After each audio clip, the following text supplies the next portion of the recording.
Inisiatif Back to School oleh Petroleum Nasional Berhad Petronas baru-baru ini membawa sinar kepada komuniti pedalaman di Mulu apabila 92 murid SK Batu Bungan dan Prasekolah menerima bantuan kelengkapan asas sekolah sebagai persediaan menghadapi sesi persekolahan baru tahun depan.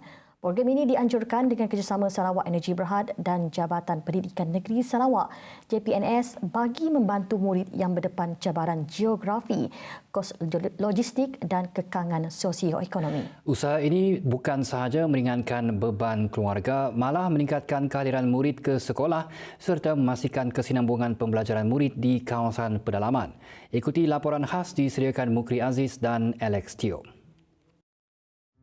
Menurut penolong kanan pentadbiran SK Batu Bungan, Steven Panyang Yelang, murid masih menghadapi isu penguasaan bahasa, enggan tinggal di asrama dan ia menunjukkan kehadiran yang tidak konsisten. Diorang masih lagi mengikut budaya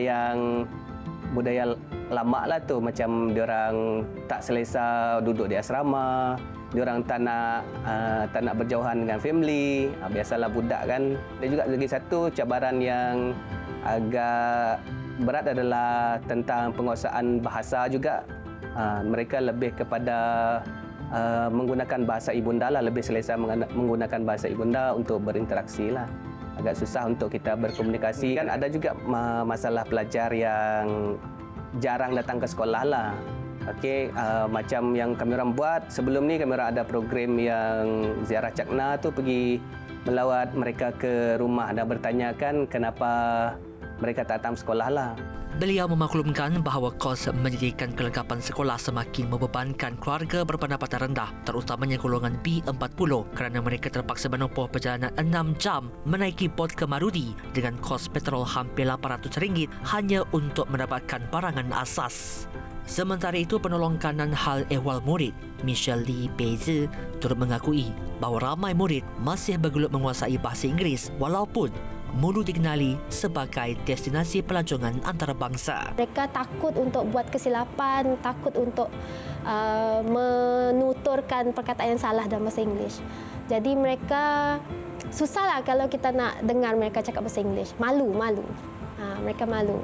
Tapi nak cakap sangat asing pun tidak juga, sebab kawasan Mulu ni dikelilingi ramai pengunjung dari luar negara.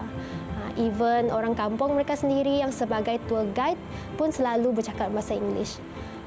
Tapi untuk murid-murid di sini, mereka tahu ahli keluarga selalu cakap bahasa Inggeris, cuma mereka lebih memilih untuk bertutur dalam bahasa ibunda. Kita lihat pencapaian UPDLPS yang baru-baru ni kan. Syukur murid-murid tahun 6 kami semua lulus bahasa Inggeris. Memang kami dari tahun 1 kami cuba untuk setkan satu rutin supaya murid-murid itu biasa dengan bahasa Inggeris, sentiasa dengar, sentiasa cakap.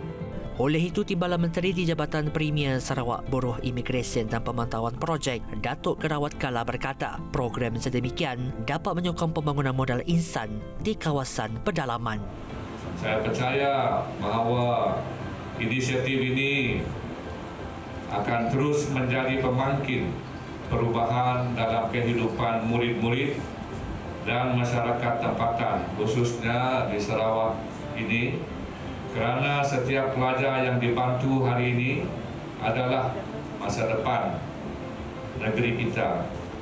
Manakala bagi Sarawak Energy yang turut serta dalam program ini dengan menyumbang bantuan keuangan kepada para murid, sokongan ini selaras dengan fokus syarikat terhadap pendidikan dan pembangunan generasi muda. Jadi ini adalah pertama kali kita menganjurkan program membantu pihak sekolah di kawasan ini, dan di kawasan lain seperti di Murum, Bakun, Balingian dan banyak lagi tempat kita sentiasa memberi komitmen kita untuk membantu para pelajar dan juga sekolah dalam meningkatkan minat kanak-kanak sekolah di peringkat awal lagi. Program Back to School di Mulu mencerminkan komitmen berterusan Petronas dalam memperkukuh akses pendidikan berkualiti untuk komuniti pedalaman Sarawak yang selaras dengan strategi pembangunan pasca COVID-19 PCDS 2030.